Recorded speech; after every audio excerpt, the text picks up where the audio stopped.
जितना हो सके श्राद्ध कर्म करिए। ज्यादा ना हो तो कम से कम इतना तो करिए कि 16 दिनों तक हम अपने घर के वातावरण को एकदम पवित्र रखें। अभक्ष वस्तुएं कोई ऐसी घर में ना आए, घर को शुद्ध और पवित्र रखें।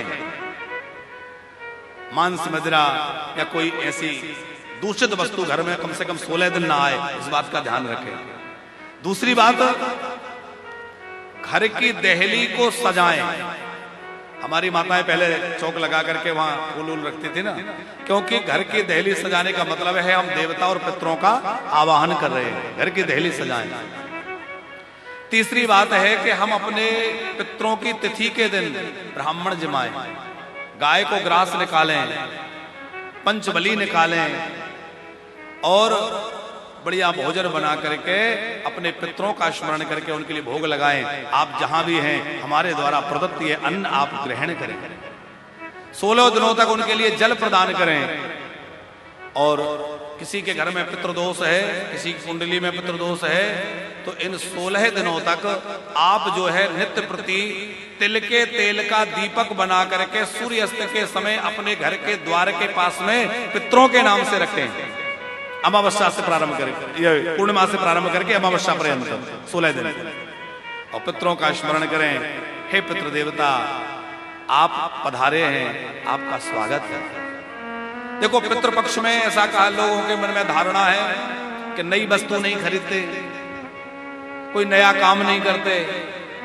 ये कोई शास्त्र की बात नहीं है।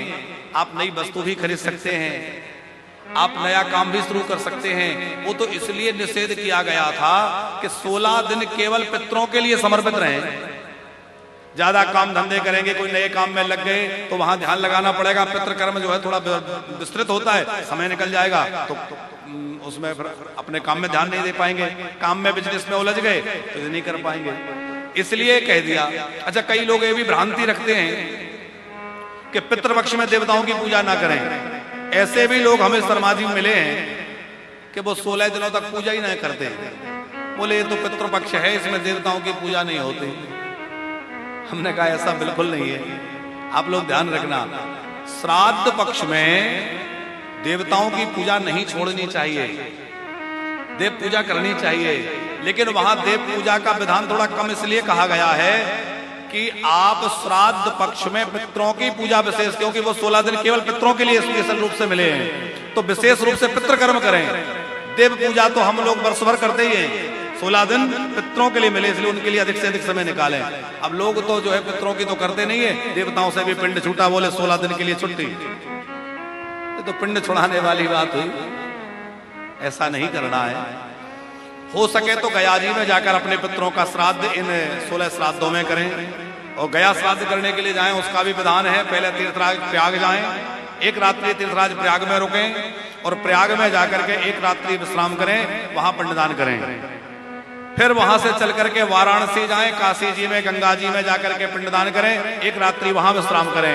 फिर गया जी जाएं। सीधे गया जी जाने का विधान नहीं है, पहले तीर्थराज प्रयाग, फिर काशी जी, और फिर जो है गया जी जाएं और वहां रह करके विधि पूर्वक श्राद्ध करें।